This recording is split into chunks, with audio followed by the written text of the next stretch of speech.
Hey guys, ఈ video ఎక్కువ online shopping చేసే వాళ్ళకి బాగా యూజ్ అవుతుంది.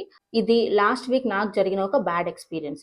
యాక్చువల్లీ నేను మింట్రా, అజియో లాంటి కొన్ని వెబ్సైట్స్‌లో ఆన్లైన్ షాపింగ్ అయితే చేస్తుంటాను. మంత్లీ ట్వైస్ ఆర్ థ్రైస్ నాకు పార్సిల్స్ వస్తుంటాయి.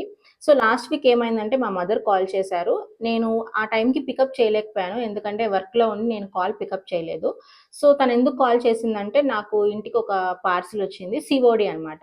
అమౌంట్ పే చేసి పార్సిల్ తీసుకోవాలి అని ఒకసారి నాకు ఇన్ఫర్మేషన్ ఇద్దామని కాల్ చేశారు. బట్ నేనైతే కాల్ అటెండ్ చేయలేదు. మా మదర్ ఏమనుకున్నారంటే, సరే ఓకే, పార్సిల్స్ వస్తుంటాయి కదా అని చెప్పి అడ్రస్ అయన్నీ కరెక్ట్‌గానే ఉన్నాయి. నేమ్ కరెక్ట్‌గానే చెప్పారు కదా అని చెప్పి అమౌంట్ ₹750 పే చేసి పార్సిల్ తీసుకున్నారు. నేనొచ్చాక ఇదంతా నాకు ఇన్ఫార్మ్ చేస్తే, సో ఓపెన్ చేసి చూస్తే పార్సిల్ ఒక పాత శారీ అందులో ప్యాక్ చేసుంది. అప్పుడు నాకు అర్థమైంది ఇది ఎంత పెద్ద స్కామో. స్కామ్ ఎవరు చేశారో, ఎందుకు చేశారో తెలీదు కానీ, వాళ్ళైతే నాకొక ఓల్డ్ శారీ ప్యాక్ చేసి పంపించారు. సీఓడీ అని చెప్పి అమౌంట్ తీసుకున్నారు.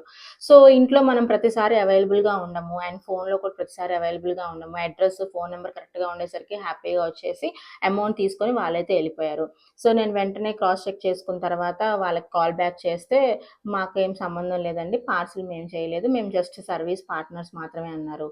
అది నిజమే. ఫ్రమ్ అడ్రస్ చూస్తే అసలు ఫ్రమ్ అడ్రస్ డీటెయిల్స్ ఏం సరిగ్గా లేదు. ఇది ఎందులో కంప్లెయింట్ రైజ్ చేయాలో కూడా నాకు అర్థం కాలేదు. ఇది బ్యాడ్ ఎక్స్‌పీరియన్స్.